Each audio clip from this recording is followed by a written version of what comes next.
This episode of Southeast Iowa Today is brought to you by Greiner Auto Body of Washington, Iowa, using state-of-the-art techniques and decades of experience to get your car back on the road after an accident. Car Doctor of Washington, Iowa. No matter who Frankensteined it, they can fix it, clean it, and customize it. McDonald Boatyard of Keota, Iowa, for all your farm equipment and auto recycling needs. For great food, it's Your Choice Family Restaurant of Wayland, Iowa. Open Tuesday through Sunday. Try the John Bain Sandwich on your next visit. Girling Repair of Winfield, Iowa. If your mower is dead, call Fred, your Husqvarna, Aaron's, and Gravely dealer. Fred also fixes and sells snowblowers. B&B Propane and the family of jet stops. CW Tree Trimming, LLC. We're into your trees, not your wallet. Serving all of Henry County and the surrounding area, and we offer a senior citizen and veteran discount. Iowa Technology Systems delivers professional IT services. From company networks to home computers, we keep you connected with reliable service you can trust. Enterprise IT services, quality computers, and local IT support. All designed to keep your technology running smoothly.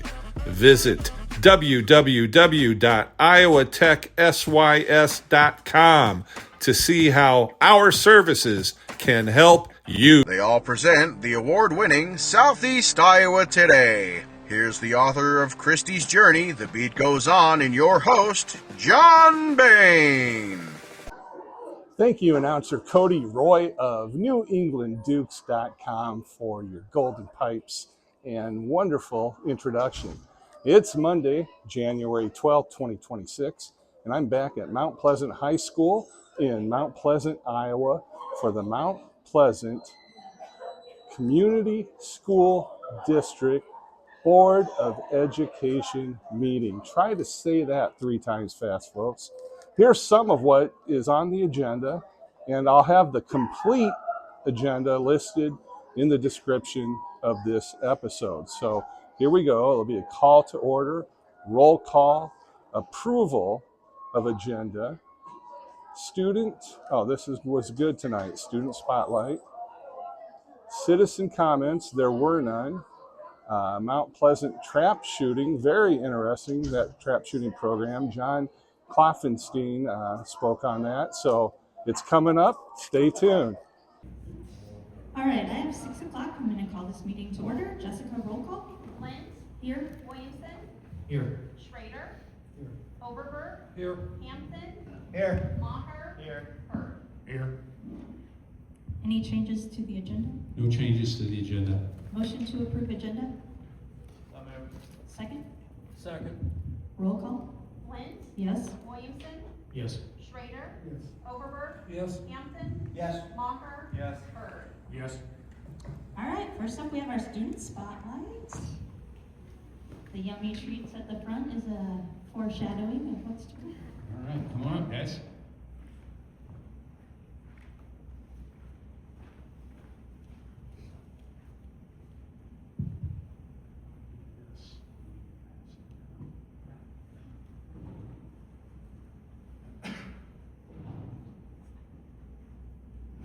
Good morning, I'm Zoe Johnson. I'm a senior here at the high school, and I'm here to talk about our culinary arts program. So, a little bit to know, I'm in culinary 3, meaning this would be my 3rd year in culinary arts.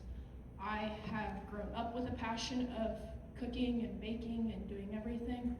A little bit about this year, we did Iron Chef here about the beginning of the year. I was not there due to, I was at FFA Nationals. Then we did Rye Bread. I can't remember who we donated that to. That is our teacher. Where did we donate it? The Sweetburg Smorgasbord. There, that's where we donated it to. We've done gingerbread houses. We've done kind of an overall, culinary 3 we've done cupcakes and handed them out to teachers. So we did a chocolate cupcake with an apple compote with a whipped frosting. And we did another just a plain chocolate cupcake. Here for Christmas, we did a goodie bag of cookies. We did snickerdoodle, chocolate chip, and all sorts of stuff, and passed those out to our custodians, our lunch ladies, all of our staff. Just trying to tell them thank you. We've tried to keep birthdays in mind. Culinary 3 did, we had to create our own restaurant. So I did homemade chicken Alfredo, which turned out really good. And I'm gonna pass it on to my other people. I'm Alexis Hoig.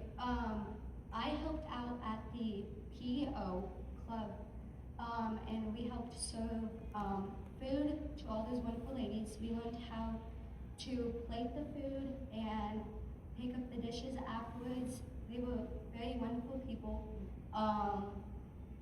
Yeah. I'm Ava Komiyawa. I had gotten first place with my teammates in a gingerbread competition. And we spent about 2 weeks doing it. It took a lot of communication and teamwork skills, and me and my teammates have all learned a lot from it. I'm Bella Tedrow. I'm with Culinary 2, and I was a part of the Iron Chef. We won 3rd place, and we learned a lot of teamwork, skills, how to work together, help each other throughout the kitchen, and just know the safety rules. And Miss Hummel has been really helpful with everything while we are in class, teaching us how to do all those skills. And yeah. I also forgot to say we did Veterans Day breakfast. Thank you to all of you that have served for us. That was a big thing, giving back to our community. I think we got overall good things from that. We did egg casserole and then French toast or something casserole, and then just fresh fruit and stuff like that. We also have over here Oreo cheesecake cookies, which is one of the classics I like to make. It's something fun. It's really rich. And then we have Oreo cupcakes, which is a vanilla cupcake with crushed up Oreos and a chocolate frosting on top. Thank you all for your time. We appreciate it.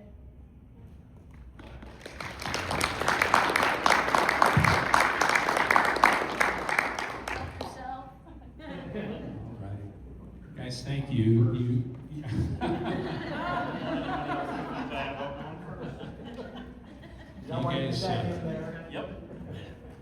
You're doing an amazing job, and Nicole, this is Nicole's, Mrs. Hummel's first year teaching culinary and FCS, and you're doing an outstanding job. Thank you for the great job that you're doing. Thanks. Thank you. All right, next up we have citizen comments. Nobody contacted the board. Nobody contacted me to speak to the board. All right. Next up we have our Mount Pleasant trap shooting program. John Coffins is going to tell us more about it. John, can I come up? Yeah, for sure. I've got notes. Yeah. I can't hold both at one time. Good. You're on. Fantastic. Thank you. Well, I want to thank everybody I try to do this once a year when I can. Kind of give an update on how our program's working. There's a lot of people in here that don't know about this program.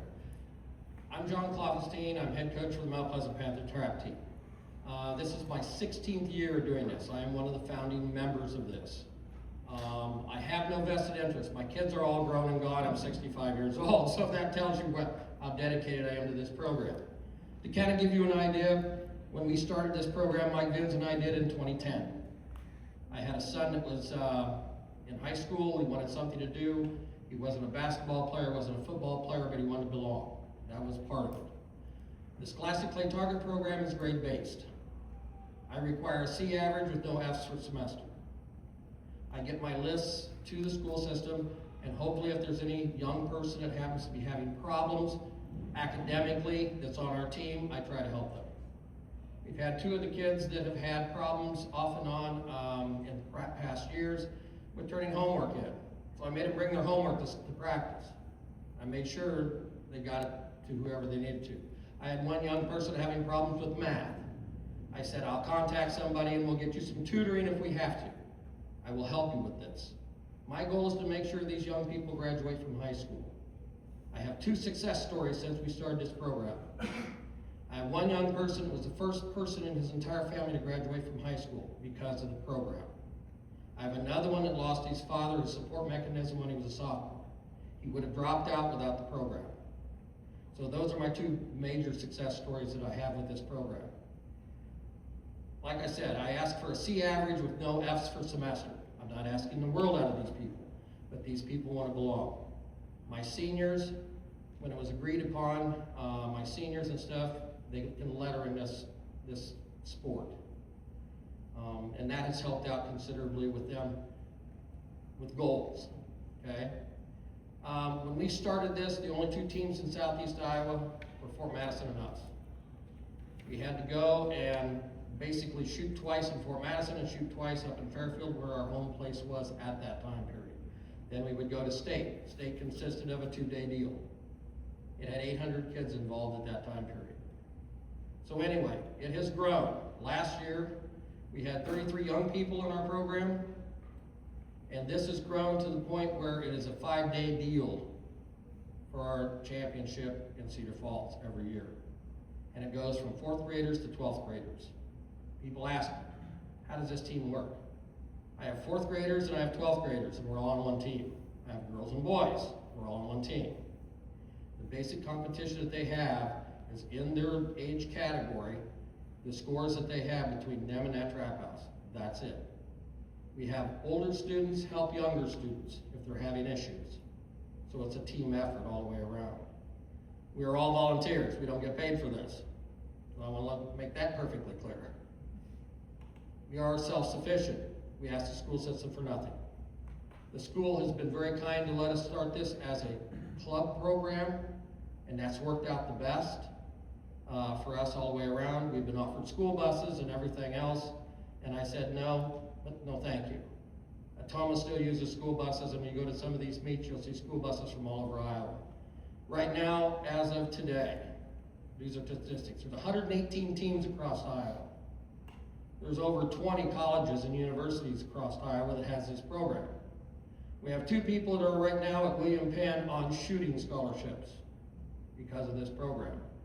We have Southeastern Community College has a shooting sports program with scholarships. So this is growing huge. Last year they had over 3,000 young people at state. That's 4th graders all the way up to 12th graders at state. They shot 771 targets. To give you kind of a background, everybody screams and hollers about firearms. Well, number 1 rule is to have a safe, fun experience with this program. That's how this works. Strict rules. No guns in school. No ammunition in school. No talking about shooting anything in school other than your competition stuff. Period. That's the way this works. So, we have, with all the things we have going on in this world right now, this program works, and it works very well. Right now, we are in the middle of sign up. It starts in January and ends in June at the state championships. What we normally do is we have a very good network of donors and everything that we do, like Pheasants Forever, Ducks Unlimited, White Tails, all of these programs and stuff donate to us. But one of the big ways we fund this program is we have a banquet, just like a Pheasants Forever banquet. And John, you've been to our banquet. All the money stays with the kids. None of it goes anywhere else. But people go and say, how much does this cost? I wrote a check last year for almost $5,000 for the entry fees just for state. That's just the entry fees. What we do is we have pride in ownership. The kids have to go and buy their own ammunition and pay for their own practice rounds. That's roughly $20 every week, because we want kids to have skin in the game. This isn't a free ride. Number 2, all parents that are part of this program are required to help somewhere. This isn't a spectator sport. You don't drop the kids off and say, here, and come back and get them. I have parents that like to score when we're doing practices or whatever. They help in concession stands when we're having our concessions and stuff for our meets. Our meet last year had roughly over 250 kids from over 8 or 9, I think there was 9 schools represented at the time. It's an all-day deal and it's a lot of work. But we are getting back to our banquet. Our banquet is February 28th. I have flyers here I'm going to give out to everybody that wants one. If you need more, can I leave these with you? What we basically do is, and people ask how much this program costs. Well, I just spent last December almost $9,000 on one pallet of shells. Because we supply the shells for the meat and we pay for the fees, the entry fees. The kids supply the other stuff. So our banquets, my budget runs around $25,000 to $30,000 a year. That's how this works. And we're all self-sufficient. Our banquet last year, and I'm not afraid to tell people this, if you do the math, you'll understand. We netted $30,000 in one night. But I just got through paying almost $10,000 in one pallet of shells. And states over between $4,000 and $5,000 for the entry fees. That doesn't include anything else. Plus all the other ammunition we have to for all the other meats. Our average meat, let's say we go meat at Ottumwa, and that's $900. And we have like 7 or 8 of these. So if you stop and do the math, it doesn't go very far. So anyway, that's kind of how this program works. I will be getting a list probably to the athletic director in the next probably couple weeks when we get all our sign up done. We're in the middle of that now. We have safety meetings starting out every Tuesday night, and we're going to go to a Sunday evening. We're having it at the Masonic Lodge because they volunteered to let us use the facility. We can also do gun safety there. We start it right out of the gate. March 1st, or the first Tuesday in March, is our live fire practices. Our first competition is the first weekend in April with North Mahaska. Then the second weekend is either Pekin or Ottumwa, whichever one they want to fight over the date at Ottumwa. Then our meet is the third weekend. And the more folks are interested in this program, to come see it. I mean, you just need to see it to understand what we do. And then after that it goes, Pella Christian had almost 160 kids last year in their program. And I don't know how Todd does it, other than he's got a good bunch of coaching staff. And all these people are all volunteers. Nobody gets paid a dime for any of this. So I look for parents to step up to the plate to volunteer, and anybody else that might be involved. There's a class you have to take to be a coach. I have to go to a coaches conference at the end of this month in Ankeny up at DMAC. Every year we have to go. That gives us our CEUs, plus they give us the updates on all of our rules and everything. And there's almost 200 coaches there. It's a one-day deal. But anyway, like I said, I've got 33 young people right now signed up that's coming back. I think I'll have 2 seniors this year, and we're not sure how many rookies we'll have, and those are 5th graders. But it's quite a program. If anybody's got any other questions, comments, or whatever, please let me know. Got any questions from anybody?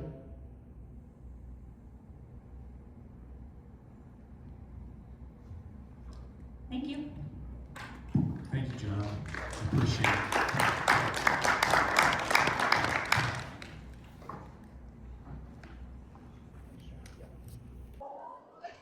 There's a lot on the agenda tonight on the Mount Pleasant Community School District Board of Education meeting, but I need to take a break because it's time for an Obscene Profit Center break.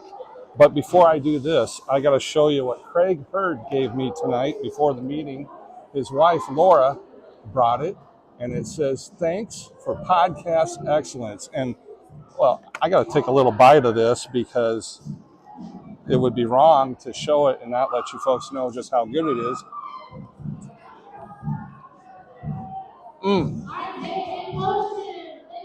That is some good cake, Laura Hurd, and you folks, you just witnessed a mouthgasm. Pfeiffer Sawmill, your local home for kiln-dried lumber and affordable trailer decking to your specifications, all in Rome, Iowa, serving Mount Pleasant and all surrounding areas. Do you like to throw a hatchet? They've got your board. Call Ben today at 319-931-4544. Did you know that I'm not only one of your favorite podcasters, or even your favorite podcaster, but that I'm an author too? That's right. I'm the author of this book right here, Christy's Journey, The Beat Goes On. This is a true story about my daughter and my family. Back in June of 2019, my daughter Christy, at 29 years old, experienced cardiac arrest while at work at her job in Northeast Texas. The Lord lined up angels to save her, from her fellow employees to first responders to the doctors that figured out what was wrong. It was quite a journey. It turns out that Christy was born with a birth defect in her heart, something her mother and I never knew. Her pulmonary artery was on the wrong side of her heart. Christy was saved, and our entire family is eternally grateful and thankful. I would tell our story to different people, and I would say, the Lord has a plan for us, but I'm not smart enough to know what that is. So many times people would respond to me that I should write a book. Well, I'll tell you, it was the best thing that I could have done, and I hope you are interested in checking it out. If so, it's in lots of libraries in Iowa and in Texas. If you would like to have your own copy of our inspirational experience, you can get it online wherever books are sold, or go to BoBainDesigns.com and get it for $13.57, which is over $3 off the retail price.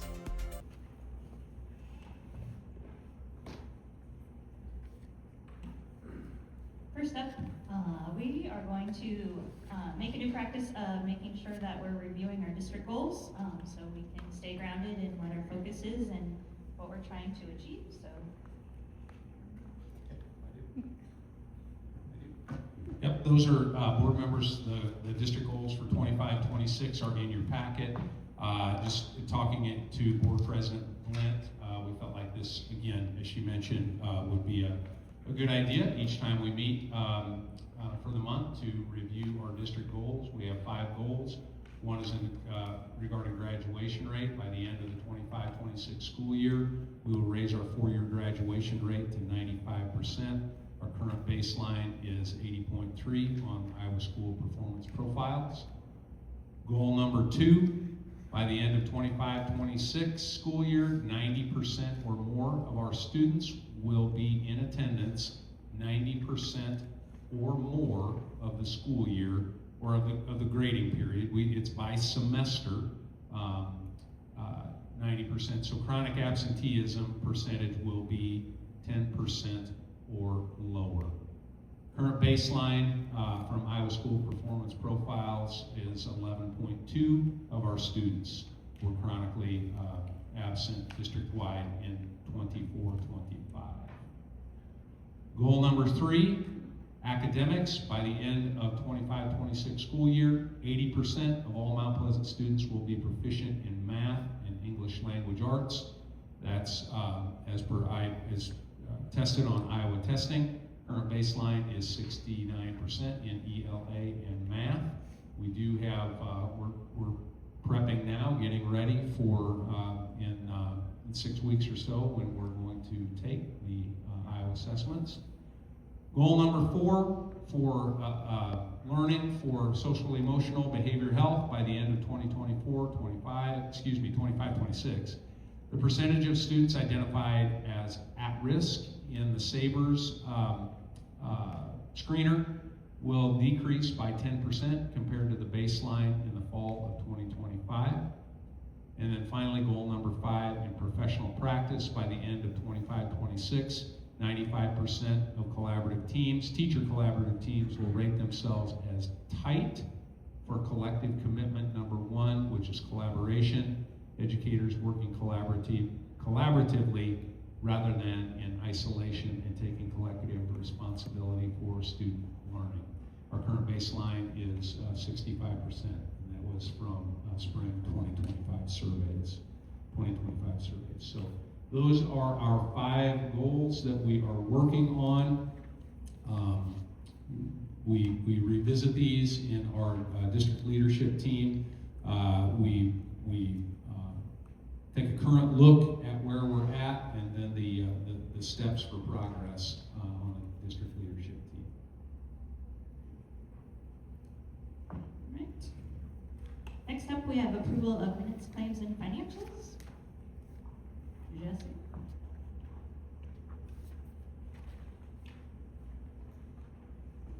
Hi.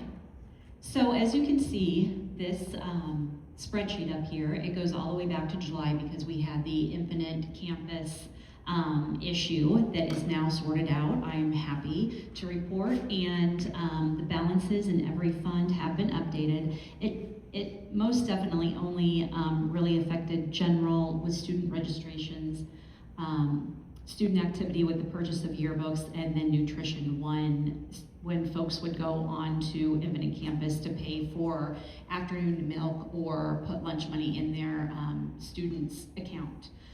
So let's hop over to December of 2025, and you will see the 2024 column right there in the general fund. This is year over year. So December 2024, we had approximately 8.9 million as a fund balance in the general fund. December 2025, we dropped down, declined to 7.3, approximately $106 million. The student activity fund in 2024, 272,000. In 2025, 322,000. So that was an increase. Management fund in 2024, we had about $1 million for fund balance, and in 2025, right now, we're at 1.3, and that is all property tax funded, just so you know. The PEPL is next. December of 2024, we were at 2.5 million. December of 2025, 2.4 million. So that's a really great fund balance, especially noting that between PEPL and capital projects, we have been able to take care of the projects that have been going on over at Central Campus and building and paying for the RTM site. So now, capital projects, last year at this time, there was a $3.5 million balance, and right now there's a $2.3 million fund balance in that one. And honestly, that is really good considering all of the projects that we did over the summer, the Central Campus, the PEO building, just all kinds of different things, RTU units up on top of Central Campus, and many, many other projects that have taken place around the district. Debt service, we went from 121,000 to 128,000, and that is all interest from the bank. So there's really not anything going on in there right now. And then finally, the nutrition, December 2024, we had 871,000. December 2025, we have 764,000. And I do want to note that the Iowa Department of Education has increased the time that we have to spend that fund down to 6 months of operating costs that we can currently keep in our fund for this fiscal year. And then beginning next year, they'll kind of take a survey, a lay of the land, so to speak, of the schools in Iowa to see what their fund balances are. These significantly increased with the COVID money that came into everyone. As a rule of thumb, it's always been a school is only allowed to keep 3 months of operating costs in this fund. But like I said, this particular fiscal year, that has been increased to 6 months of operating funds in that particular fund. Does anybody have any questions on the financials? The 764,000 in nutrition. Yes. How many months is that equivalent to? That is equivalent to probably over a year. Yeah. And then during our finance committee meeting, you guys had a couple of questions on the bills, and I was able to research those over the week. Northwest Mechanical, you had a question on that bill. The bill is $20,352.87. That is a bill for controls for remote access to the HABAC system at the Central Campus. And that bill also was dated June 9th, 2025. They had just forgotten to get it to us timely, but we were able to get that and get it paid, but that's what that was for. And then there was another bill for $49.99 that you had a question on to the University of Oregon. Registration was the detailed explanation on the report, but it's actually for PD registration, professional development for one of our middle school special education teachers. It's for a subscription that the University of Oregon offered, and they thought that that would be good for their student learning. Does anybody else have any questions? No? Okay. Motion to approve minutes, claims, and financials. So moved. Second? Second. Roll call? Lentz, Yes. Williamson, Yes. Schrader, Yes. Overberg, Yes. Hampton, Yes. Maher, Yes. Hurd. Yes. All right, on to reports. First up is an instructional report, the district performance profile, Dr. Butler.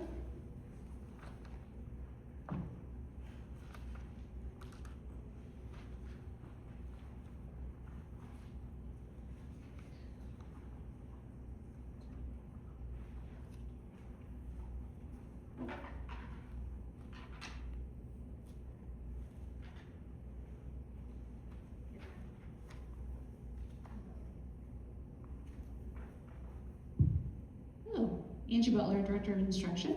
I'm here to share the district level Iowa School Performance Profile. So I have shared the Iowa School Performance Profile in the past at the building level. New this year, the state of Iowa has also distributed district level performance profiles for each district in the state of Iowa. So this is something new in keeping with federal Every Student Succeeds Act. And making sure that we're being accountable for how our students are performing across the state. This is a new designation that has come out. Again. There we go. So the purpose of the district level ratings, and this is from the state of Iowa, is just to make sure that we are being accountable for school improvement, making sure that we're sharing and recognizing the commitment that we have for our students when it comes to both their growth, their attendance, post-secondary readiness, graduation rates, and you can see other areas that the state has identified as reasons for the district level ratings. Absolutely want to make sure that we're aligning with the accountability across the state. So the district level ratings include scores for students, all students across the district.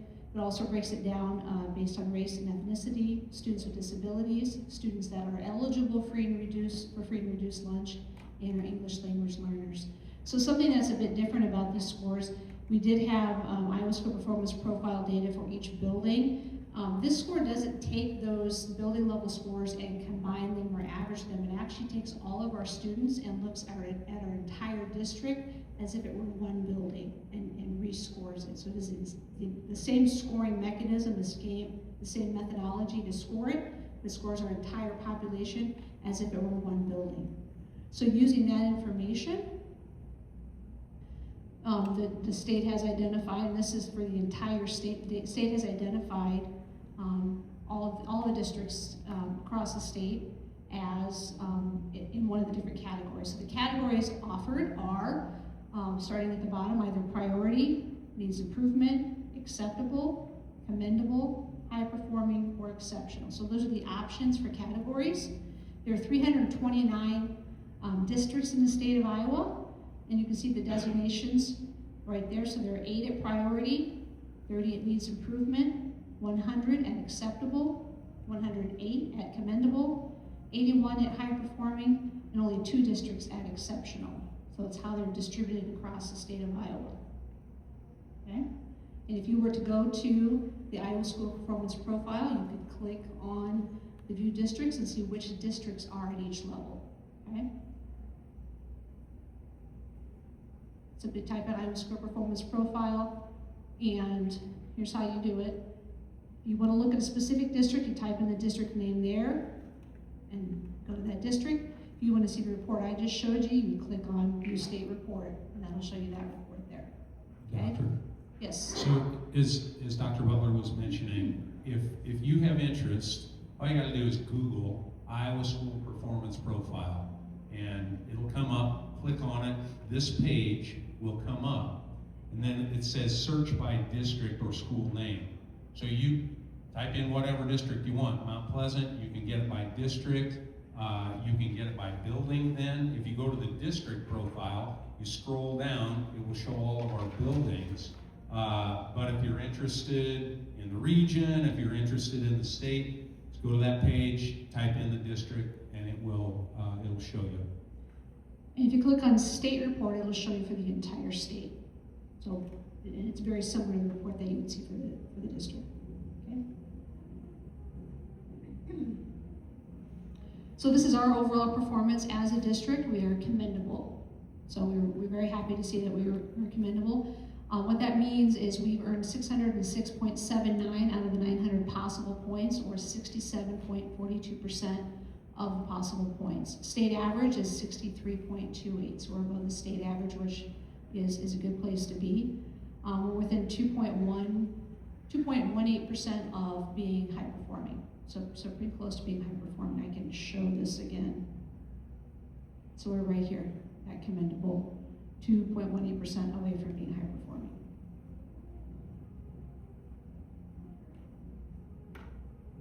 Okay, so let's look at that. That's based on several measures, and we're going to look at each one of the measures that that's based on. So the first measure that that's based on is chronic absenteeism and growth.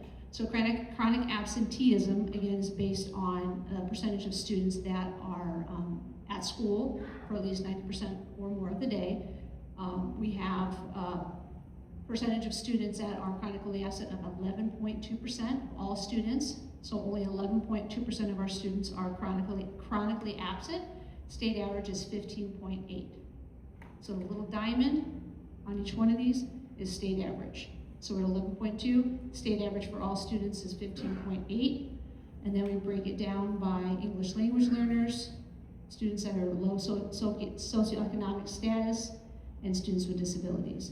On all four of those, we're below state average. So just to be clear, that's a good thing on this measure, because our chronic absenteeism is lower than the state average. And we did drop down, I believe the year previous we were at 27%, and within a year dropped it down to 11%. Once we focused on it, we were able to drop it significantly. I believe one of the greatest drops in the state with just in a year's time. So we've got a lot of people working really, really hard in our buildings, and Martha Peterson at the district level to make sure that we sustain that. And I feel strongly that we're going to meet that 10% goal that we've set for ourselves. Also with the chronic absenteeism is absenteeism growth. So the way this is measured is they've taken a group of students that were chronically absent in 2023-24. That set of students, specific set of students then were watched the next year in 24-25 to see if there was an improvement. So at each building, those students were, their attendance was recorded and to look for growth or to look for change, and we had an 8% change. So that means those students improved their attendance by 8% in 1 year. State average for improvement on attendance was 4.96. So we were quite a bit above state average on improving on those students that were chronically absent. So nice gains in both of those areas. Next is looking at growth for our students that are English language learners. Our students who take the ELPA, the English Language Learning Test, are tested in reading, writing, speaking, and listening. So you can see their state average. We're above in all four subgroups. All students, English language learners, students that are English language learners that are low socioeconomic status, and our students that are English language learners who are also students identified as having special education services.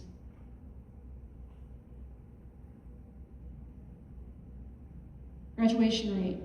So this one we have a 4-year graduation rate and a 5-year graduation rate. One thing to keep in mind with graduation rate is that it's from year in the back. So the 4-year graduation rate shows students from the class of 2024.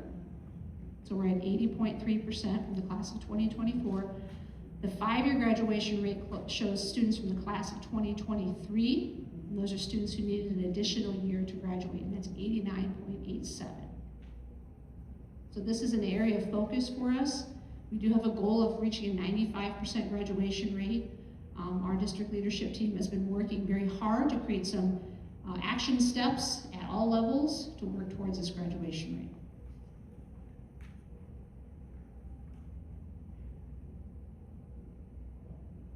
By program, you can see we've got graduation broken down by students who are low socioeconomic status, students with disability, the 4-year rate, and then students low socioeconomic status for 5-year graduation rate. We're very close to meeting state average for 5-year graduation rate.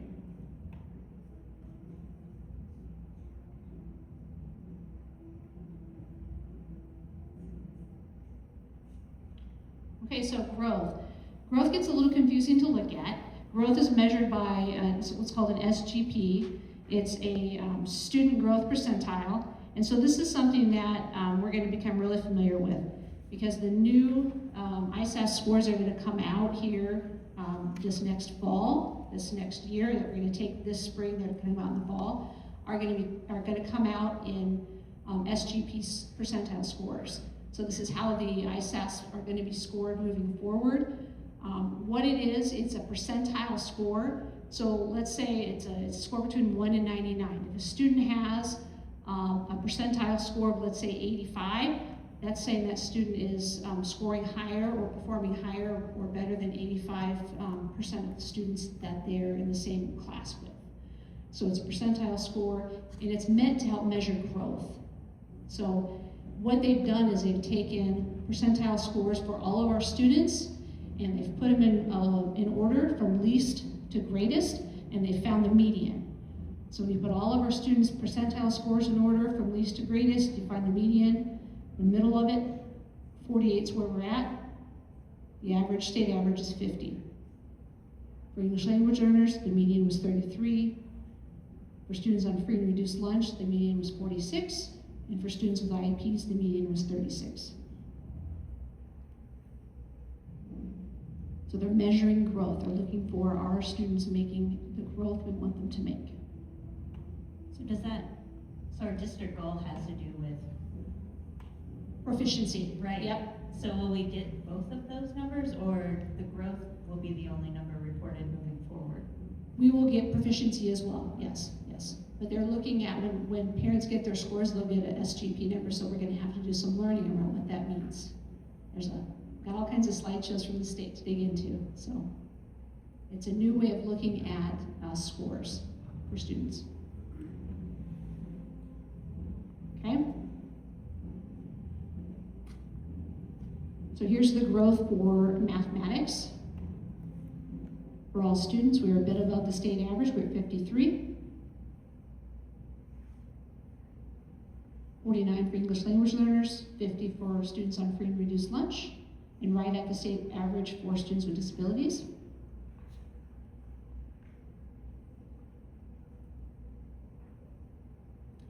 Okay, participation rates, another thing they measure. And the expectation is that all students in grades 3 through 11 take either the ISAS, or if the student's been identified as needing alternate assessment, they take something called the dynamic learning maps, or the DLM. They've got to take one or the other. If you don't have at least 95% participation rates, they drop you down a category. You can see we've done an excellent job of getting 99% plus in all of our assessments. Our building principals have done an excellent job of making sure all of our students are accounted for when it comes to state testing. Okay, post-secondary readiness. So we're going to look at two measures for post-secondary readiness across the board. First one is college credit. This is going to measure students that are either have completed concurrent enrollment, or they've taken an AP class and earned a score of 3 or higher. And this is for students that were in the 23-24 graduating class. There's college credit right there. So for all students, we were at 69.31, state average was 70. And then we were at 62.5 for free and reduced students, state average was 54, so we were well above, which is great to see. And then the second half of that measure is work-based learning. So this is actually for work-based learning. This is from a different grade level. This is for 24-25 seniors. And these are students who have taken courses that are coded with work-based learning. So those are courses that give them opportunities to engage in job shadows or activities project-based activities that give them hands-on learning. And you can see we're well above, for both subgroups, well above state average. This is an area where we continue to grow opportunities and experience for students.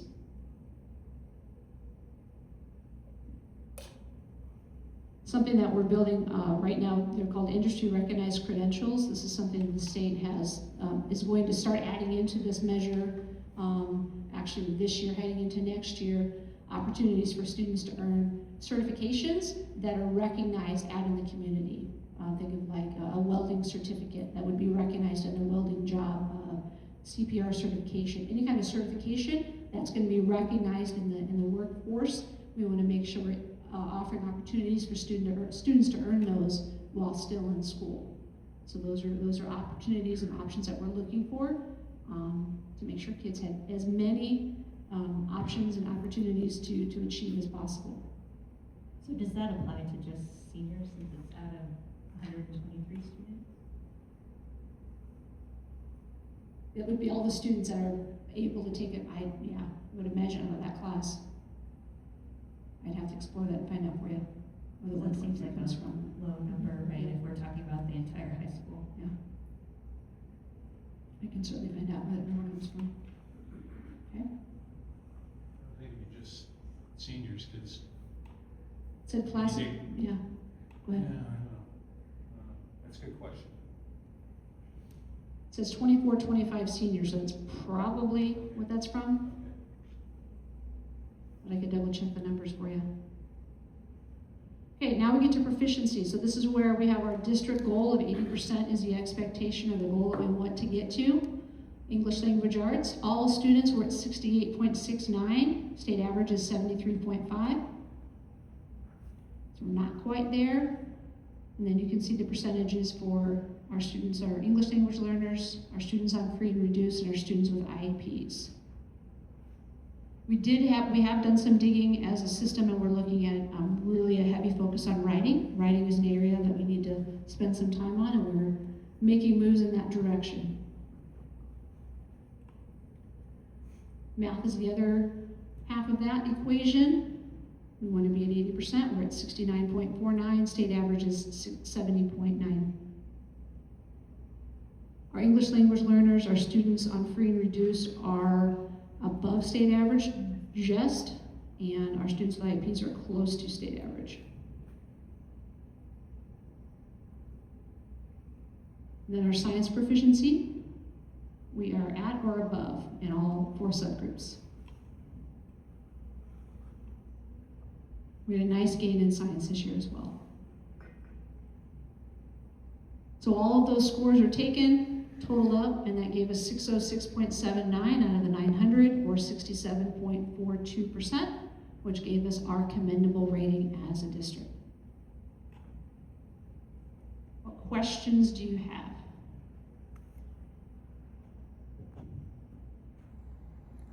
I don't have any questions, but I would just like to thank all of everybody in the district. Those are great results.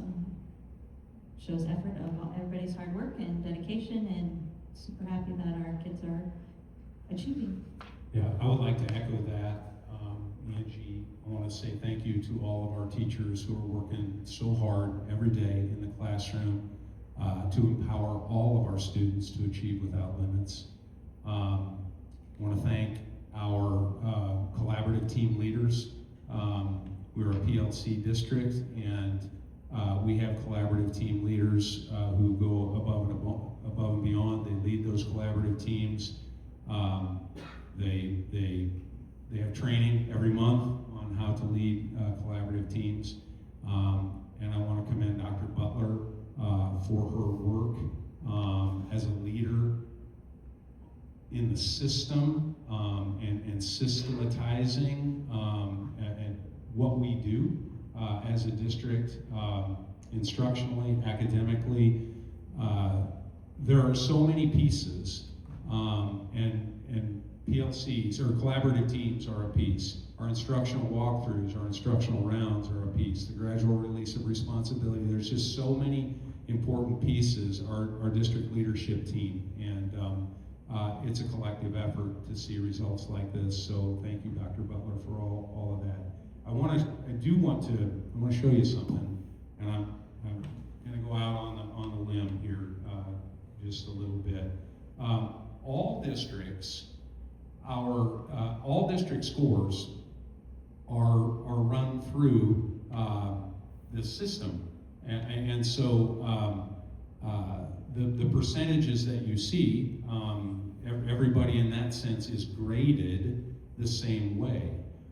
But I just want to show you here, and if this will come up for me, I'm going to go to my browser, Iowa School Performance Profile. I'm going to click on that, Iowa School Performance Profile. I'm going to click on that, and as I said, this gets you to the page that we were talking. It's that, oops, sorry about that. This gets you to the page that we were talking about. I'm going to make that a little bit bigger, and so you can select a year. You can select a school year. These are the results from 2025. But you can, if you just do the drop down, you can see there's other years that are in there if you want to go backwards. But I'm gonna go to our school district, Mount Pleasant Community School District, and bring it up. So this is an overall look at our district. Dr. Butler already went through, she already went through this percentage right here. And I guess what I want to share with you tonight is, you know, you might see, maybe you have seen on social media that, hey, we're the best district in this area. We're the best district in this area. We're the best district in the region. All these things. That's fine. You should tout the great things that you're doing, and we're doing the same thing. You know, we want to let everybody know that we in this system have been identified as a commendable school district. But I just want to tell you, and I think it's important. Not all school districts have the same demographics, and that's important to remember. You know, Mount Pleasant, our low socioeconomic status at 44%. Our English language learners, I've said to you, we are almost 10% of English language learners. Not all districts have 10% English language learners. A lot of districts have 0%. Our students with disabilities, we have over 16% of our students who need special education services. So it's not, we're all graded the same way, but our demographics are much different. And you know what? Our demographics here in Mount Pleasant are going to look way different than in other districts, you know, who serves many, many more English language learners. So I felt compelled to say that, Doctor. You can go in, you can spend time looking at this. It's interesting. It's interesting data to take a look at. All that said, I already gave kudos, and I'll say it again. I want to commend all of our instructional staff and everything that they do every day to make this happen. So. Thank you.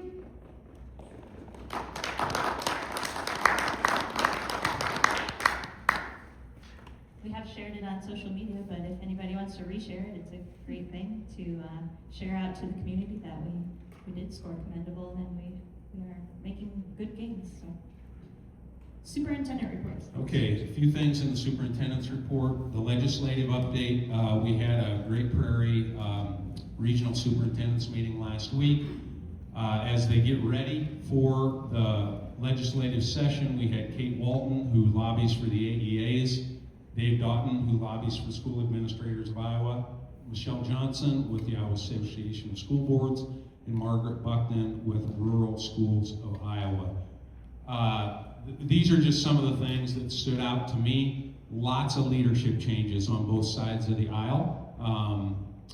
So we're dealing with new leaders in the Senate, new leaders in the House. So a lot of leadership changes on committees as well, both Democrat and Republican. the first thing that the legislature, not legislator, but as a group, spelled that wrong. I spelled that wrong. The first thing the legislature will need to do when they convene is pass an appropriations bill, because there's a $375 million shortfall in fiscal year 26's budget. So they made their budget and put the numbers in, and revenues have not not met the expenditures. So they're going to have to appropriate $375 million either from the Iowa Taxpayer Relief Fund or from the budget surplus, or a combination of both. So, when we talk about budgets, the state budget and how it affects school budgets, I mean, here's a great example of what we're dealing with. They just said this will truly be a tough budget year. Lots of discussion about property tax reform. They said no specifics, and they said there will be something. They said it will not be finalized until the end of the session, is the way that will go. This was interesting data as well. 7,000 from certified enrollment of October 2024 to certified enrollment of October 2025, 7,326 fewer students in the state.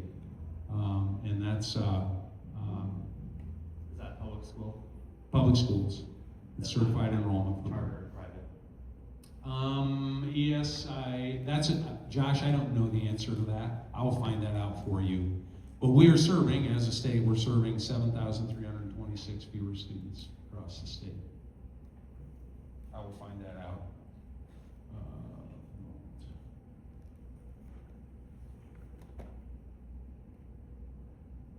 Okay. The question came up, will they look at the SAVE fund, Secure and Advanced Vision for Education? That's the penny sales tax that we use for school infrastructure. For Mount Pleasant, it's about just a little over $2 million per year.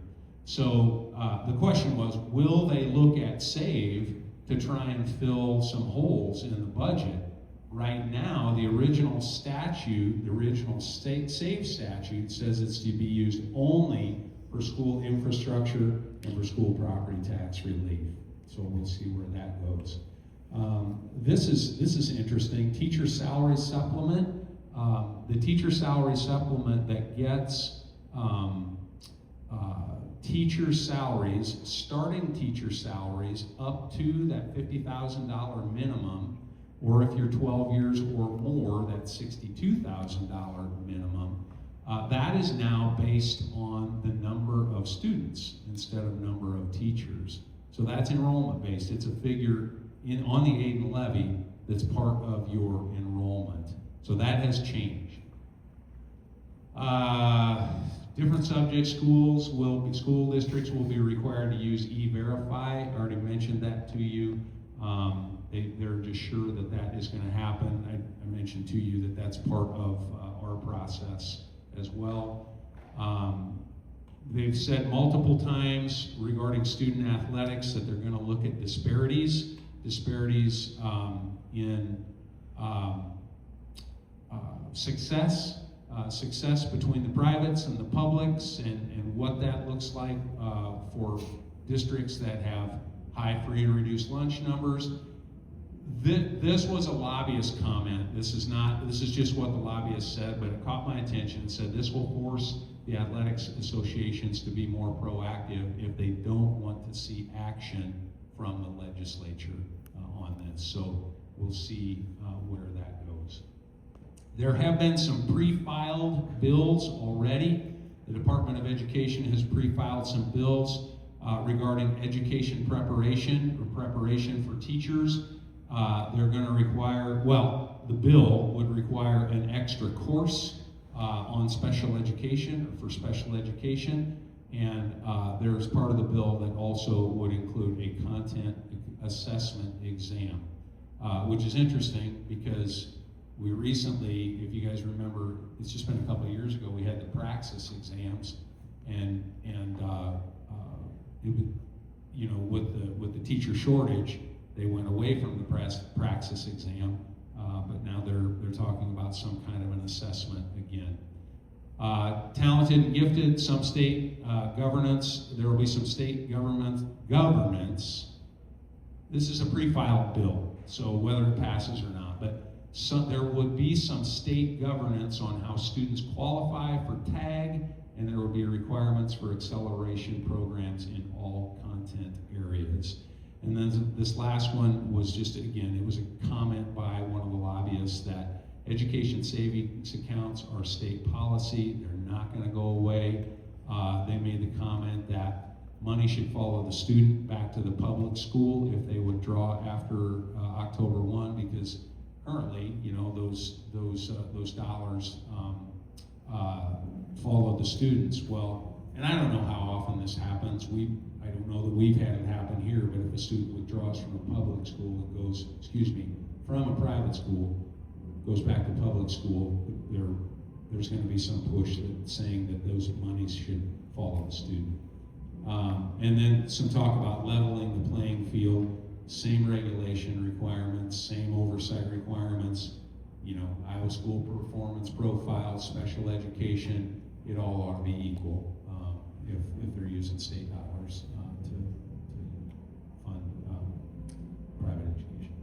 So that's the legislative update.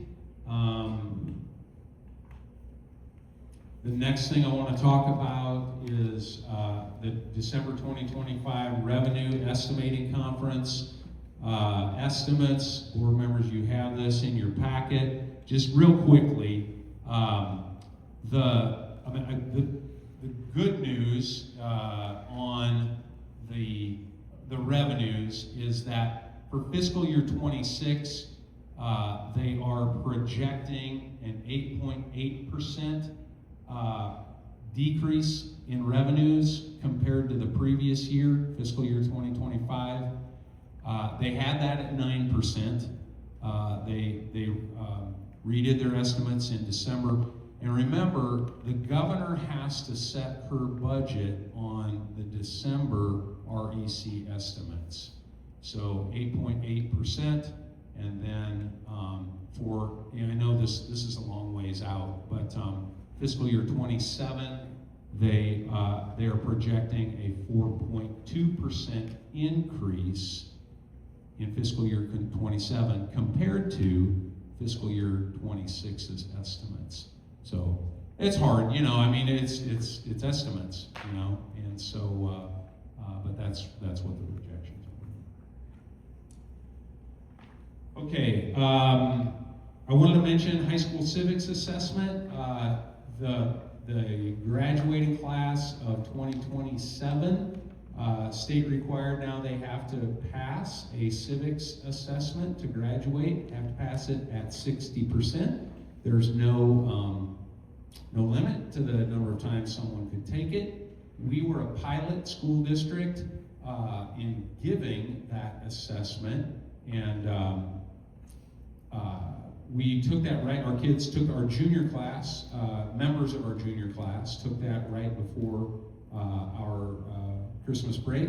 I think, Dalton, is it right? We had 92 students take the civics assessment. Is that right? Yeah. Yeah, and we don't have results yet. The results will be coming. But it was a pilot on the assessment. But if the kids pass it, then they're good. They won't have to take it again. But I appreciate Dalton heading that up, making Mount Pleasant a pilot school district for that assessment. Just a reminder that the Ready, Set, Govern professional development for the board is here on Wednesday, starts at 6 o'clock. And so that's regional. Oh, yeah, sorry, thank you. Supper is at 5. Yeah, Wilson Brothers Barbecue, by the way. So the School Board Association will be putting that on for the region. And so looking forward to that. Looking forward to having Dr. Nettlinger, new superintendent. She's going to attend as well, so that'll be good. That's on Wednesday. January 26th, our work session. What we're going to do at that work session, we'll have a report from our facilities ad hoc committee on the kind of the results and the conversations that we had in October, November, and December regarding attendance centers, elementary attendance centers, and the future of our attendance centers. I also, I talked to Board President Blint. I want to go back over some of the demographics that we went over as a board back in June, some of our enrollment data, regional live births, those kinds of things, so we have a good foundation to work from with all of that. And communication, we're going to do some communication brainstorming. Oh, yes, yeah, thank you. Thank you. We did talk about that. If I was a good communicator, I'd remember that. Maybe a better list. A better listener, thank you. Thank you.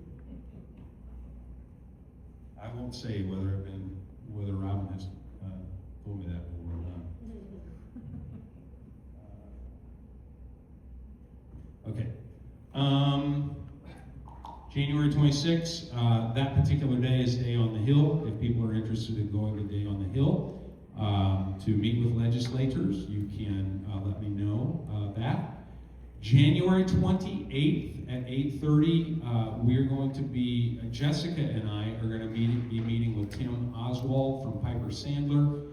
Piper Sandler and the Iowa School Finance Program, they support districts with what is called the comprehensive financial planning model, CFPM.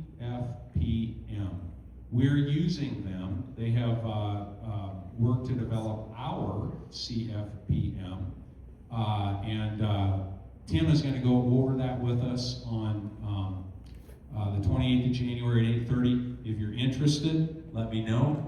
We're just going to do it in the conference room there at central office. So so that would be kind of a preview, because on the 23rd at our work session, we have scheduled one of the Piper Sandler folks to present that Iowa School Finance Comprehensive Planning Model here. We're going to talk about fiscal plan and equipment levy planning for the next year as well. I do want to, there's a couple of things as we talk about the CFPM that I want to share with you, because they set up our model and they did a little bit of an overview. There's several pages here, but I included this in your packet. As we are looking, Jessica went over our financial reports from year to year, and again, this is not new information for you. I've been sharing this for some time with you about our budget year over year, and the general fund budget, and how reduced enrollment affects all of that. But I just highlighted a few of the things from the report overview. What they're seeing is a big loss in miscellaneous income of about $1.5 million. That has created a hole in the budget that hasn't been filled yet. That is not new information. I've been sharing with you regularly. The ESSER dollars, the COVID dollars that we received up through fiscal year 24, that was coded as miscellaneous income. And so that the fiscal year 24 was the end of the ESSER dollars. So we used those dollars, we spent them well, we increased our services to students with behavior needs, behavior concerns, and we haven't reduced. We haven't looked at our budget for reductions yet. Now, I'm not saying that we need to reduce in that particular area, but what I'm communicating to you is that there is a hole in the budget, as pointed out by Piper Sandler, and it's going to have to be addressed as we continue to face reduced enrollment and low state state supplemental aid. The break-even spending on the district's, break-even spending based on the district's enrollment and SSA. The model that they're using is 2% SSA, and the model that they're using is a reduction in student enrollment of about 44 students per year over the next number of years. That's been our historical average, and as you guys know, when you look at the state projections for year 2029-2030, that would be pretty close to where we would be. So the comment here, the district can spend approximately $25.3 million for the next few years without dipping into unspent authorized budget. However, in fiscal year 25, the district spent 103% of the current year authority. So, and again, we knew that that was the case. And so the comment here, if cuts weren't made for fiscal year 26, they need to be made for fiscal year 27. We're currently in 26. Obviously 27 would be the next year. My comment here would be they need to be made, whether they're 2027 or fiscal year 2028, there needs to be some adjustment in our general fund budget. Current assumptions require a $1.3 million cut in fiscal year 27 to stabilize our unspent authorized budget decline, and then ongoing cuts in fiscal year 28 and beyond to constrain the growth based on the historical rates that I just mentioned. Unspent authorized budget, we will talk more specifically about that, what the district is comfortable with, because you can sustain a reduction in general fund over some time, but it has to be corrected because you will see that our unspent authorized budget, unless you make those corrections, your spending authority is very quickly going to go down. So I wanted to share that as part of what is coming up with the comprehensive financial planning model. And since we talked about the state budget, I just want to give you guys a good, kind of a broad bird's eye view of what the state is dealing with. So the following chart, this is from Margaret Buckton at Rural Schools of Iowa, one of the lobbyists. She's also is with Iowa School Finance Program. The following chart is a picture of the budget surplus over the subsequent 5 years. After that, even if revenues march on at 4.2% and spending is held at 2.7%. So let me take a look at this with you. This is general fund, the state. This is general fund surplus or deficit. So in fiscal year 25, the surplus at the state level was about $5 billion. Okay?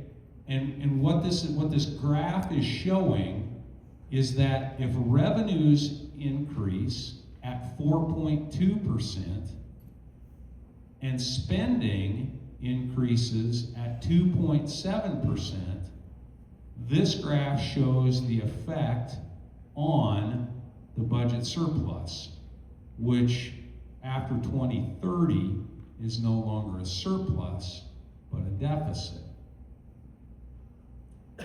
And the comment at the bottom here is just 2 years from now, the legislature will be coming into session hoping that they can avoid credit downgrades and a deficit. 3 years after that, these are her comments, 3 years after that, they'll be in the soup by almost $2 billion. And that's really the best case scenario. There's never been a protracted period of time when revenue growth has exceeded spending growth by 1.5 points, which is what this shows right here. So things can change, things can change, but this is kind of, feel like I need to share with you, this is the overall look. And so if we, education is top as far as state spending goes. And so when we look at state supplemental aid, based on some of these projections, it's going to be tough. It will be tough. I'm looking at this right. This is saying 4.2% growth, and we're at a negative 8.826. Is that correct? Like right off the bat, we already know it's worse than what this is saying. The estimate of revenue from the fiscal year 26 projection compared to fiscal year 25,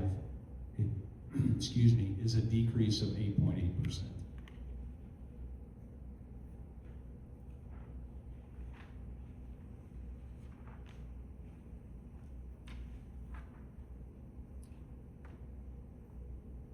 So if you would like to come on the 28th of January, you're more than welcome. Let me know. Excuse me. But we are going to take a look at this deeper on February 23rd at that work session. And then finally, in the superintendent's report, again, I just want to say kudos to Dr. Butler. Dr. Butler is a board member on what used to be Iowa ASCD, Association of Curriculum and Development. That group is now called the Iowa Association for Teacher Learning and Leadership. And Dr. Butler wrote an article for that group. It's included in your packet. It's also on the website. The document is on the website if you want to look at that. She did a great job of kind of an analogy between art and the art of teaching. So nice job with that, Dr. Butler. That's the superintendent's report. You want to get up and talk about it, Angie? Go through it? Any questions for Mr. Hines? All right, on to board committee reports. The minutes of the committee meetings are attached. Any comments or anything you want to share coming out of committee meetings?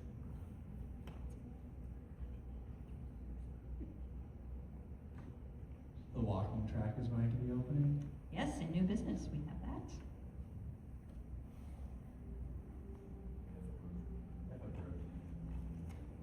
All right, moving on, other board communication. Does anybody have? Yes, Craig?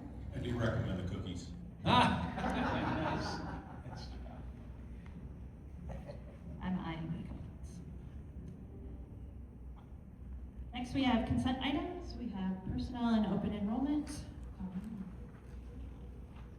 We can take these as separate or all as one. On personnel, we do have this new superintendent contract with Dr. Sharon Bentlinger. She did not come tonight because she is going to be here on Wednesday to participate in learning with us. So.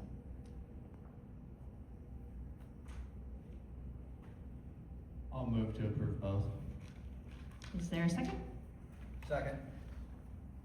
Jessica, roll call? Lentz. Yes. Williamson. Yes. Schrader. Yes. Overberg. Yes. Hampton.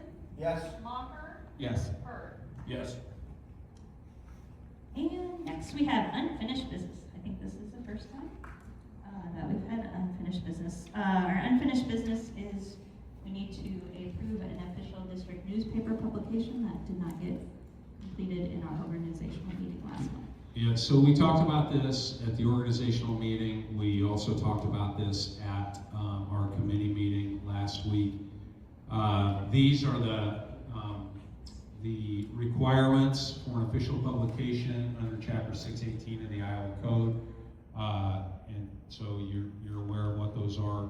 Jessica did reach out and recent publications, December 8th, like our regular meeting minutes and claims in the Southeast Iowa Union was $626. The same publication in the Hawkeye would be $960. The organizational meeting minutes in the Union for December 8th were $88, and in the Hawkeye the same publication would be $102. My recommendation for the official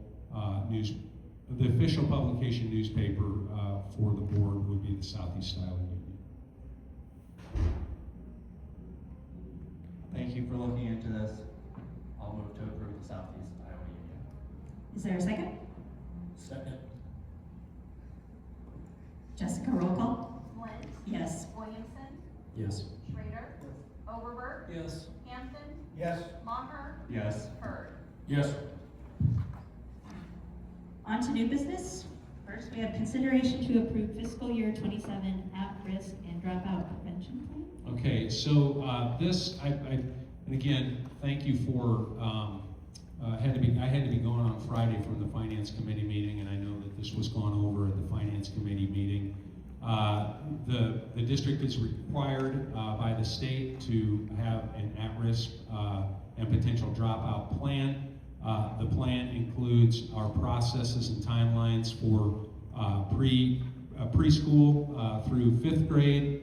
I'm sure you looked at those on Friday. It includes our grades 6 through 8 processes and timeline, our early warning system there, and then it includes our grades 9 through 12 processes and timeline for identifying and serving our students who are potentially are at risk or potential for dropping out. So just in general, the budget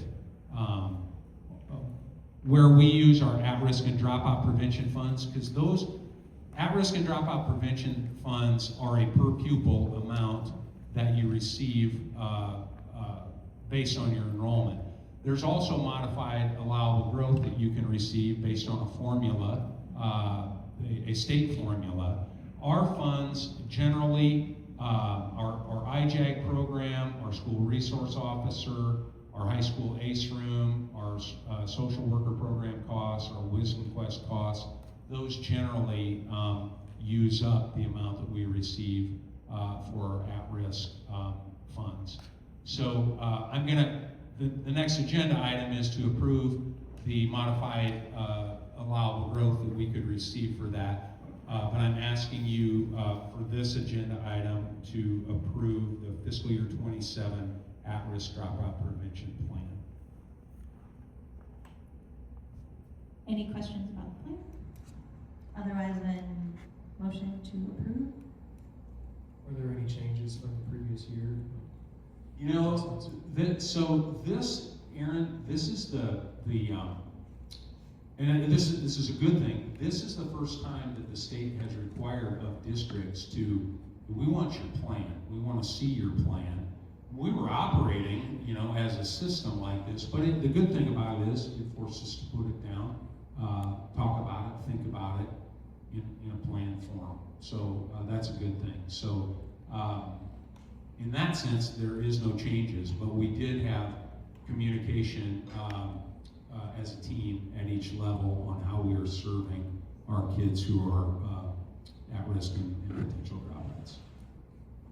When the middle school administrators presented, when Mrs. Orris presented the early warning system, that's included in here now, and they've been working on that. So in a sense, they continue to evolve and change, but that's detailed in this.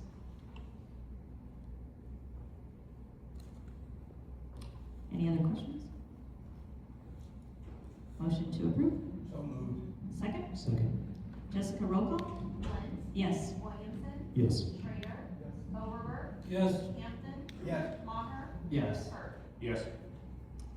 Next, as John mentioned, we have consideration to approve fiscal year 27 modified supplemental amount for at-risk and dropout. Yeah, and so this is based on a state formula. We would qualify for $340,528 in modified supplemental amount, not cash, but spending authority to spend on at-risk and dropout prevention.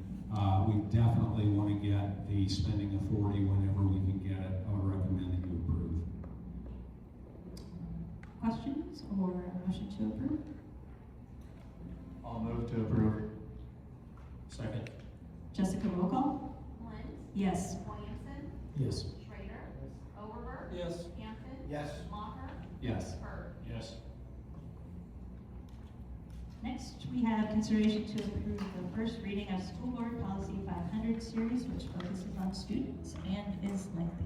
Okay, yes, it was very lengthy. We went through this at our policy committee meeting. There were some questions. So I'm gonna, I do have answers for you on these policies that we looked at. I'll start with Anna Harmon from the School Board Association, their attorney. 502.3, the question was about student speech and regulating student speech.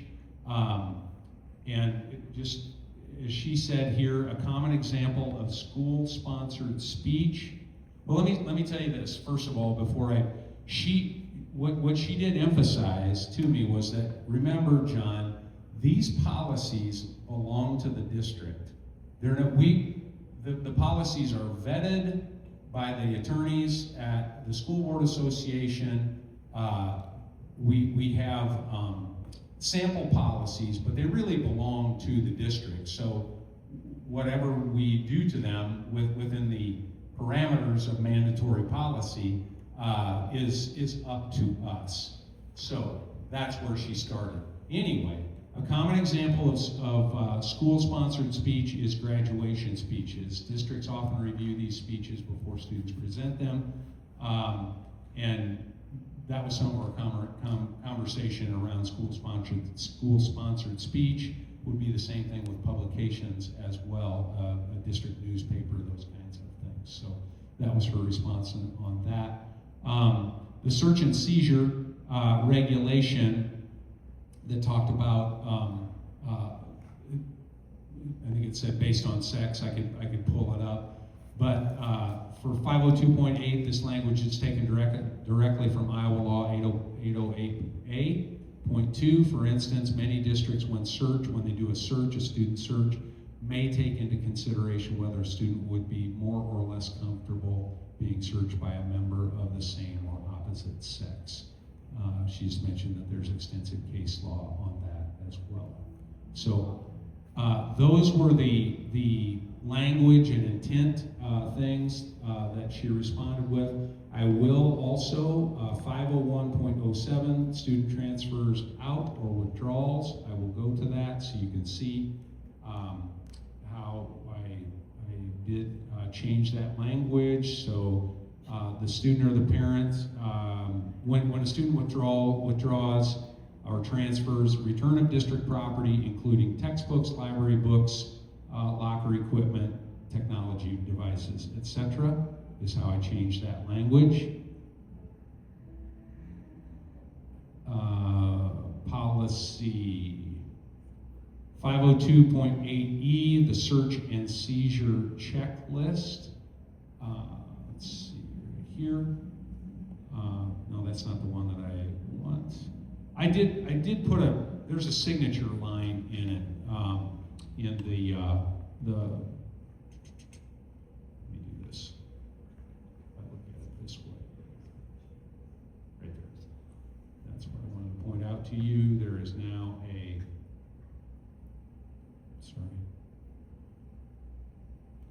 there's now a signature line in 502.E1, the search and seizure checklist. That one needed to have the full weight as well. Yeah, I would change that as well. Oh, sorry. We changed that here. Yep, and we changed it here as well. Yep. That's missing. Oh, There, I thought I saw it. thank you. Save. Okay, thanks for pointing that out. Let's see. 503.01, student conduct. 503.01, student under the area of detention. I just tried to clean that up. Assigning detention and the length of the detention is within the discretion of the licensed employee or the building principal disciplining the student. That's that one. I used the same language in 503.08.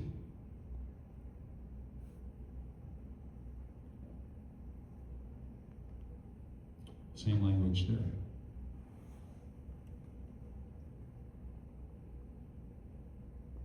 Couple more.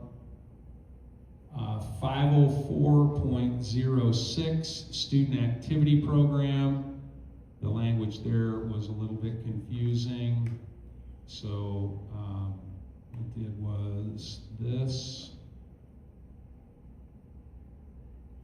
Students will have an opportunity to participate in a school activity program unless the student cannot participate for disciplinary reasons. Just clean and simple.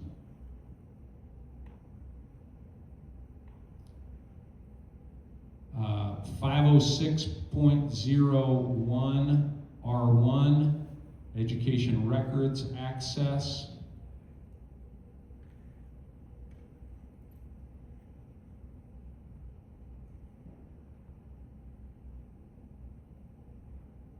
There's a question on the number of days, and so I looked at some other policies. And number 9, the parents may appeal the hearing officer's decision to the superintendent within 5 business days. Number 10, the parents may appeal the superintendent's decision or the hearing officer's decision if the superintendent was unable to hear the appeal to the board within 5 business days. And then finally, 506.02 R1, student directory information. There's a question on just how that was written. It was kind of written more of in a letter form to parents rather than in regulation form. So I just cleaned it up. I didn't highlight anything. I just cleaned it up, took the, so it just reads like a regulation rather than a letter to the parents. Those were questions that you guys had as we went through policy, the 500 series, first reading, we'll do a second reading next month. Believe it or not, we are down to, after the 500 series, we're down to the 600 and the 700 series, and we'll be all the way through. We started with 800. So, anyway, we're going to get there. So, we're making progress. I recommend that you approve first reading. Any other questions on the 500 series? Motion to approve first reading of the school board series 500? So moved. Second? Second. Roll call? Flint. Yes. Williamson. Yes. Schrader. Overberg. Yes. Hampton. Yes. Maher. Yes. Hurd. Yes. Next, we have consideration to approve the Activities Center walking track application for public use. Okay, had a lot of conversation about this as a committee, had a lot of conversation about this as a group, from buildings and grounds to instructors who are at the activity center to technology, everybody involved. We came up with this application. Just some of the highlights for people who are here or people who are watching online. I'm going to recommend that the activity center walking track be open upon board approval starting now if the board approves it. The general dates would be September 1 through May 31 during the school year. We landed on that because that's when we would have people there we would regularly be there after people have used the track. The time would be 5 a.m. to 8 a.m. Monday through Friday. I'm not going to go through all of these. Individuals would need to come to central office They would pay a $25 application fee. The fee would cover a background check and a key card or a key fob that will be programmed for that time, 5 a.m. to 8 a.m. During those dates. They will fill out the application. The $25 covers the background check and the key card. Once the background check comes back clean, their key card or their fob would be activated, again, programmed for those times. We had this vetted by our attorney group. They have looked through it, signed off on it, or given us a thumbs up on it. Yeah, I went through it all with the board committee. Would recommend that you approve. Upon approval, we'll be pushing out the notification on our website and social media outlets. Any questions, comments on this? Who can you, I mean, I know we're gonna do a background check. Can use it? Other communities come in and use the walking track, or is it limited to Mount Pleasant residents?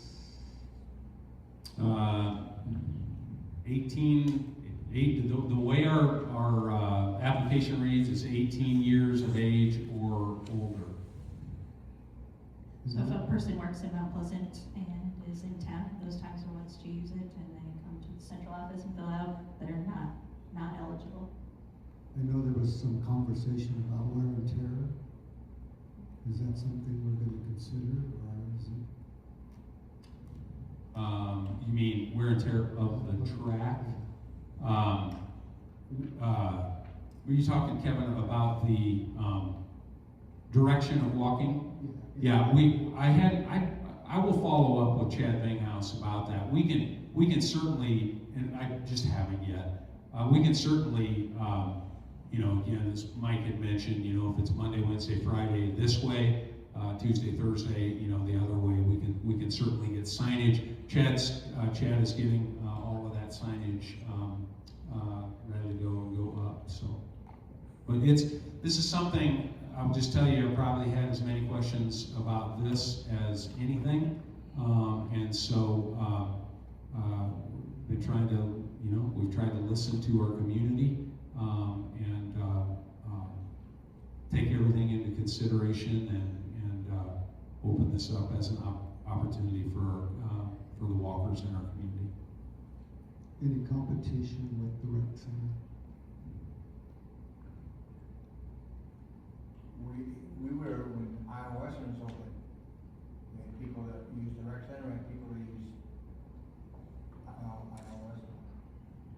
We didn't look at it as competition.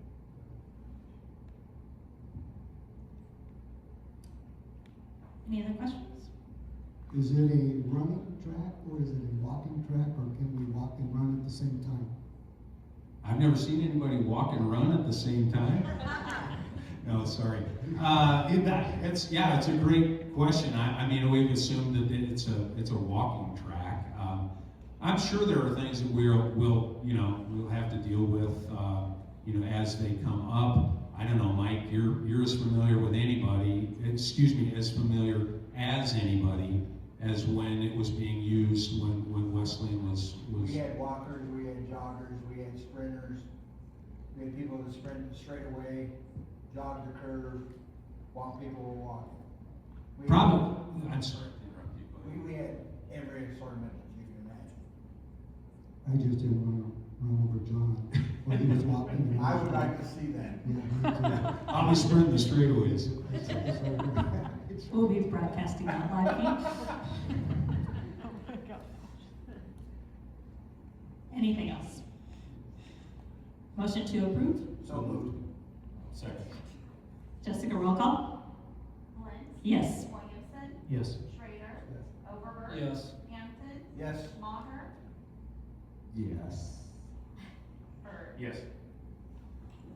Thank you. That'll be applications. You can come to central office and start those in the morning.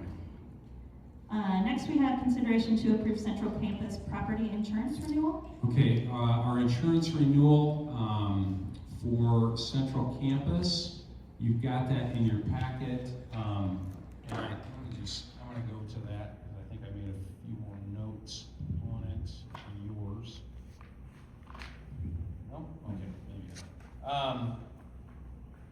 Okay, so the property insurance on Central Campus for the annual, it's for $25.1 million in total insured value. That is for the chapel, the activity center, and the student union. That's what that covers. Now, everything is covered with liability insurance, but we insure the property on those 3 buildings. The policy premium total with commissions and such, it's $187,468 for 26 from January 2025 to through December 2026. Last year we renewed at $223,452, so a pretty significant decrease in premium coverage. So would recommend that you approve. Any questions on that?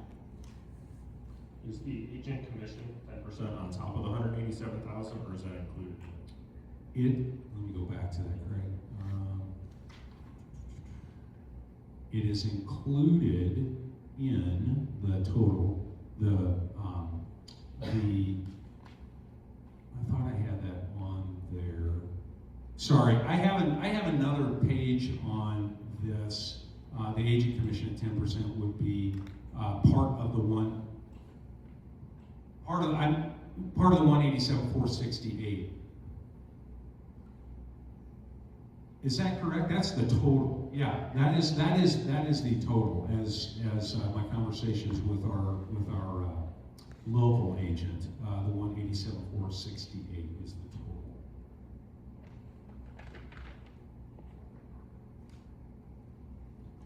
Any other questions? Motion to approve. So moved. Second. Second. Roll call. Lynn, Yes. Williamson, Yes. Schrader, Overberg, Yes. Hampton, Yes. Maher, Yes. Hurd. Yes.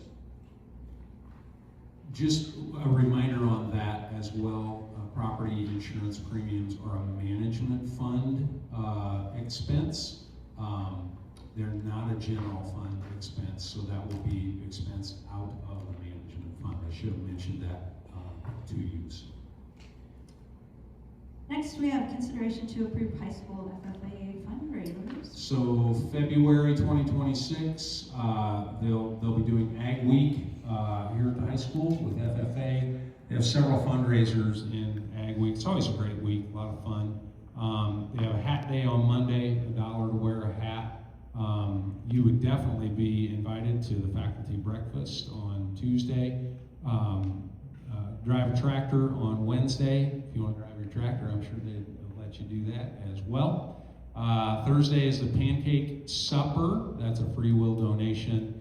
And then Friday, February 27th is Kiss a Pig. The students purchase $1 tickets throughout the week to vote. Mr. Wilson was the lucky one last year. Maybe Mr. Stone will be the Kiss a Pig this February. We recommend that you approve. Motion to approve the FFA fundraisers. So moved. Second. Second. Jessica, roll call.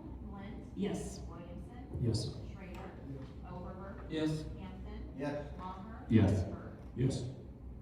And our final item is consideration to approve the high school student council fundraiser. Yep, student council, Mr. Stone let me know that the student council would like to do a fundraiser. They have done this in the past, where they're going to be selling carnations and delivering them the week of Valentine's Day. Fundraiser will help with other events, including but not limited to homecoming, reindeer games, and other school activities. So you've got your student council members there asking the board would recommend that you approve. Motion to approve the high school student council fundraiser. So moved. Second? Second. Jessica, roll call? Lynn? Yes. Williamson? Yes. Schrader? Overberg? Yes. Hampton? Yes. Maher? Yes. Hurd? Yes. Just one final reminder, we also, didn't have this in the superintendent's report, Teachers Night Out is this Wednesday, the 14th, out at the winery. Starts anywhere between 3:30 and 4 o'clock. Now I know we have Ready, Set, Govern that evening, but you are more than welcome to go out to the winery. We so appreciate our chamber. That's put on by our Chamber Alliance and the businesses that are in our Chamber Alliance. So we so appreciate the chamber and the businesses that support Teachers Night Out. You board members, you're welcome to head out there. It's always a great time. We just have to shut it down pretty quickly because we're going to have to be back here for Ready, Set, Govern. All right, with that, I will adjourn the meeting at 7:40.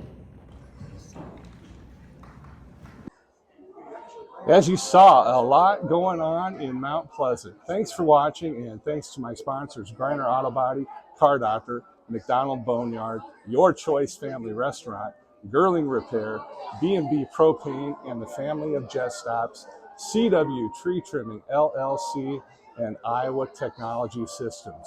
I'm your host, John Bain. Stay friendly, Southeast Iowa.